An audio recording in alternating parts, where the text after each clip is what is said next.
Exam का नाम सुनते ही बच्चों का स्ट्रेस बढ़ जाता है। पेरेंट्स भी परेशान रहते हैं कि बच्चे आखिर पढ़ाई पर ध्यान क्यों नहीं दे रहे हैं।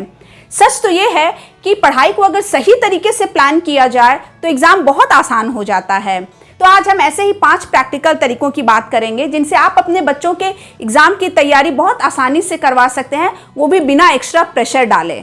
पॉइंट नंबर 1, टाइम टेबल और छोटे टारगेट्स। बच्चों को लंबे और कॉम्प्लिकेटेड टाइम टेबल से डर लगता है, इसलिए एग्जाम के समय एक सिंपल और क्लियर टाइम टेबल बनाइए।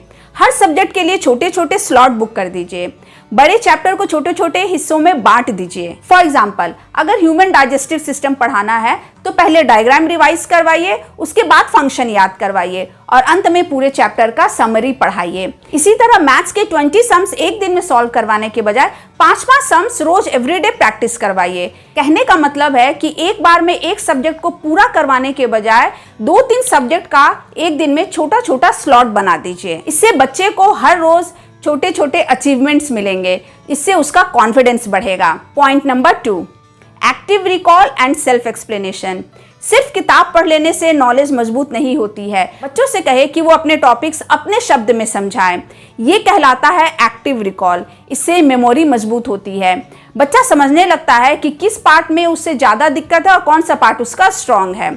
फॉर एग्जाम्पल, हिस्ट्री का चैप्टर मुगल एम्पायर पढ़ने के बाद बच्चे से बोले कि तुम मुझे एज अ टीचर 3 मिनट में अपनी भाषा में ये समझाओ कि अकबर की क्या क्या पॉलिसीज थी। क्योंकि जब बच्चा खुद से एक्सप्लेन करता है तो कॉन्सेप्ट लंबे समय तक उसके दिमाग में रहता है। Point number 3, breaks and fun learning. Continuous पढ़ाई करने से ब्रेन थक जाता है, इसलिए बच्चा अगर 8, 9 या 10 क्लास में है तो 40 से 45 मिनट पढ़ने के बाद 10 मिनट का ब्रेक जरूरी होता है। और अगर बच्चा जूनियर क्लास में है तो 20 से 25 मिनट की पढ़ाई के बाद 5 मिनट का ब्रेक जरूरी होता है। और ये ब्रेक टीवी या मोबाइल नहीं होना चाहिए, बल्कि कोई क्रिएटिव एक्टिविटी होना चाहिए, जैसे 10 मिनट बोर्ड गेम खेलना या फिर बाहर वॉक पर चले जाना। और छोटे बच्चों के लिए ड्राइंग और लीगो गेम एक अच्छा ब्रेक का ऑप्शन है। म्यूजिक सुनना या हल्की स्ट्रेचिंग भी दिमाग को फ्रेश कर देती है। एंड फन लर्निंग भी बहुत इंपॉर्टेंट है, चाहे बच्चा जूनियर का हो या बच्चा सीनियर हो। जैसे इंग्लिश ग्रामर पढ़ने के लिए वर्ड गेम्स खेल सकते हैं या मैथ्स में क्विज कंपटीशन कर सकते हैं। इससे पढ़ाई बोझ नहीं लगता, बल्कि खेल जैसा लगता है, फन एक्टिविटी लगता है। Point number 4, practice papers and mock test. ये भी बहुत इंपॉर्टेंट एंड इफेक्टिव होता है। जितनी बार बच्चा प्रैक्टिस करेगा एग्जामिनेशन हॉल में, उतना ही उसका कॉन्फिडेंस बढ़ेगा।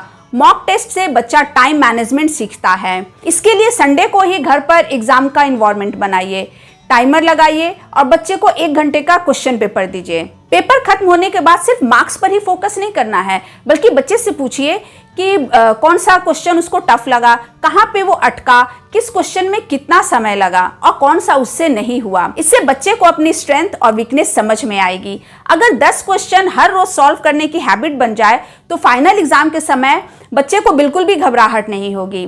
Point number 5, positive support and motivation. Parents का एटीट्यूड बच्चों के एग्जाम प्रिपरेशन पर सबसे ज़्यादा असर डालता है। बच्चों को सिर्फ मार्क्स से ही जज नहीं करना चाहिए, उनके छोटे छोटे एफर्ट को अप्रिशिएट कीजिए। उन्हें ये महसूस कराएं कि मेहनत सबसे ज़रूरी है, रिजल्ट अपने आप आ जाता है।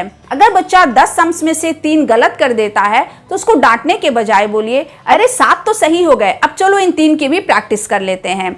इससे बच्चा डिस्करेजमेंट की बजाय मोटिवेटेड महसूस करेगा। एक और तरीका अपनाना है, बच्चे की मेहनत को हाईलाइट कीजिए। जैसे, मुझे पता है तुमने बहुत मेहनत की है, मुझे तुम पर बहुत गर्व है। ऐसे शब्द बच्चों के कॉन्फिडेंस को कई गुना बढ़ा देते हैं।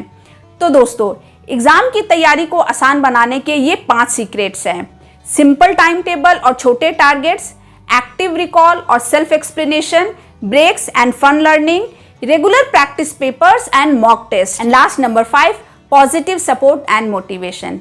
अगर ये 5 चीजें आप अपने बच्चों के साथ अपनाएंगे तो एग्जाम उनके लिए बोझ नहीं, बल्कि लर्निंग का मौका बन जाएगा। और याद रखिए, एग्जाम सिर्फ एक टेस्ट है, जिंदगी का आखिरी गोल नहीं। बच्चे का आत्मविश्वास और क्यूरियोसिटी मार्क्स से कहीं ज़्यादा इंपॉर्टेंट होता है। तो दोस्तों, अगर वीडियो अच्छा लगा, यूजफुल लगा तो इसे एक लाइक जरूर कीजिएगा।